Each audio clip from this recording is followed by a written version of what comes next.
Finally, my friend and longtime colleague David Hoffman, who was the Washington Post Moscow correspondent from 95 to 2001. David has written 3 terrific books on Soviet subjects, and you should read all 3. The Oligarchs, the Dead Hand, and the most recent one, The $1 Billion Spy, soon to be a major motion picture. David. Thanks, Bob. And I will try and cover this neglected period in our discussion tonight, that period between the Soviet years and when Ann left at the very end of the Gorbachev period and the start of the Putin period. There was 10 years in between there that was quite important. But I'd like to tell you that as I sit here tonight, I see a lot of New York Times people whose bylines I've read for years, Washington Post people. Bob has been a mentor for 30 years. And I think about my preparation for Moscow and what they all told me, what I read in the paper, everything I read from Ginsburg and what it was like in Stalin's period through Bob's own experiences as a correspondent, and then the great rush of perestroika. I was trying to steel myself for what would I see there, and it seemed it was going to be a lot of patience would be required because it was a hard beat. People blew a lot of that terrible Soviet cigarette smoke in your face, and you had to drink a lot of vodka and tolerate a lot of days that were dreary, and you had to read these endless commentaries. And I was really prepared for something that was just horrible. And I recall a good AP correspondent, I asked him for some advice. We were studying at Oxford, and we just asked him, when we take our family there, what kind of clothes should we wear? And he said, oh, very, very dark, gray, brown clothes.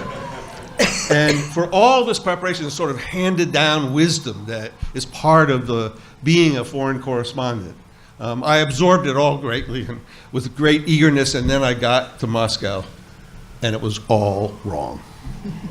The Moscow we arrived in was a place just alive and afire with color. And in so many ways, the experience I was about to have was unlike anything that I had read about or prepared for, and have still in my own mind I'm trying to understand. But it was a place where, first of all, the entire society had been turned upside down, and instead of this very dreary and quiet and difficult reporting, people were knocking down our doors to talk to us. It began in perestroika, but by the time I arrived in 1995, you could work from the minute you got up in the morning until you dropped in the evening with people talking to you. There were 4 hours of independent television news every single night that had to be monitored and watched. And people, like Yegor Gaidar and Boris Nemtsov and Anatoly Chubais were just available for talking for hours. And you could essentially begin to penetrate the fabric of a society that you never had a chance to before. So I was sort of taken aback and stunned and a little bit shocked at this enormous cascade of information and trying to make sense of it for Bob and my editors back at the Washington Post. And one of the things I realized very early was that the structure of the society was changing, and this group of men called the oligarchs were beginning to sort of set up business structures and clans. And it was certainly not only my observation that was happening, but I got very interested in how that worked and how they did it. And I was also very fearful of them because they had big security forces, and they were also as secretive as any Soviet apparatchik. I mean, they were not particularly forthcoming. But one of the things I realized in this great cascade of information is that they love to talk. And mostly, they love to talk about each other. So that pretty soon, 5 or 6 of these oligarchs, if you worked it right, you could begin to rotate among them, and they would all talk about each other, and you could begin to put together the story of how they had built this structure and how they were using privatization and all the things going on to create these giant business empires that made them billionaires. And for one glorious year in 1998, my editors at the Post gave me the entire year to write about these structures and how this was happening. It was an absolutely amazing time. The kind of journalism that was as deep as any that I had ever seen practiced in the newsroom of the Washington Post. And here I was in this place where Yevgeny Ginsburg had written Into the Whirlwind, where Black Marias pulled up in the middle of the night, where fear was everywhere. And I was out there like just completely free. The only real fear I had, and I did sometimes wrap up my notes and put them in a safe, my only fear was that one oligarch was going to come after me because the other one didn't like what he had said or something like that. Their rivalries were sometimes quite violent and a little scary. But I also realized that at some point the way to understand the society was to just do that reporting thing that we had always done. And I was doing the last article for that year in 1998 on Mayor Yuri Mikhailovich Luzhkov. And his business empire, which was pretty large, was very, very opaque. And I couldn't quite figure out who owned the companies, what were they called, how was all the cash being moved around. And I'd been at it for a year, but this one was really turning out to be difficult. So I went, as I often did, by calling everybody I could. I went to interview the head of a very small bank. It was called the Bank for Reconstruction and Development, and I got to see the president, and he sat and told me about all the good works of the bank and everything. And then as I was leaving, he gave me a good sheaf of PR materials, and I got out into the car, and I just normally took a quick look at these PR materials, and I realized that on the bottom underneath, he had, either on purpose or maybe by accident, given me the entire blueprint of Yuri Mikhailovich's entire business empire. Blueprint, organization structure, names, the whole thing. Information existed in that time, and you could report it, and it became really entirely the opposite of what Malcolm Muggeridge once titled his book about his tour in Moscow, Chronicles of Wasted Time. My tour was non-stop journalism. The military-industrial complex went through a sort of a similar phase. There was once all this great secrecy. Correspondents were prohibited from 25 kilometers from leaving Moscow. There were all kinds of restrictions. But by the time I got there, all of this Cold War junk that had been part of the buildup was just laying in plain sight, and people were sort of happy and eager to talk about it, including the fellow who had worked almost his whole career on designing the Soviet space shuttle, the Buran.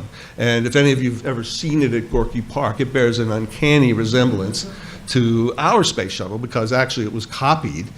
It's only 1 meter wider. Otherwise, all the curves are the same. But the man came to my office, he came to me, and came and sat down, and he had this also a big sheaf of papers there, and he started talking, and I realized after listening to him for a while, a very serious, very quiet engineer, that he was very upset because he had finally realized after this long career of working on the Buran that it was never intended to fly, that it was just supposed to be a copy so that the American satellites would see that the Soviets had a space shuttle. It flew only once. And he felt that his life had been ruined by this deception played out on him. And he wanted to come tell the Washington Post about that. Another time I was invited to a secret biological weapons laboratory 2 hours south of Moscow. And why? Why were they asking me to come and put on a hood and go walk around this place?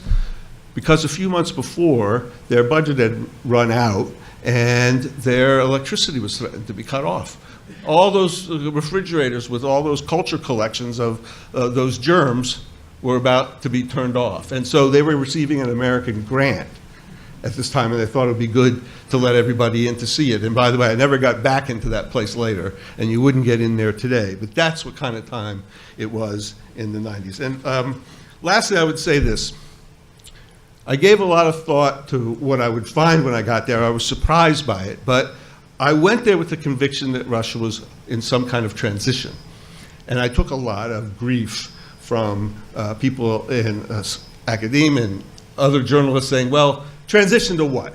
What do you really know? There were some people saying, oh, David, you're just being ridiculous. It's just going to go back to the way it was always and forever. Russia will never change. But I held to that belief and devoted a large amount of my journalism to what I saw as an effort by people in Yeltsin's time to create democracy, to create civil society, to create a market economy.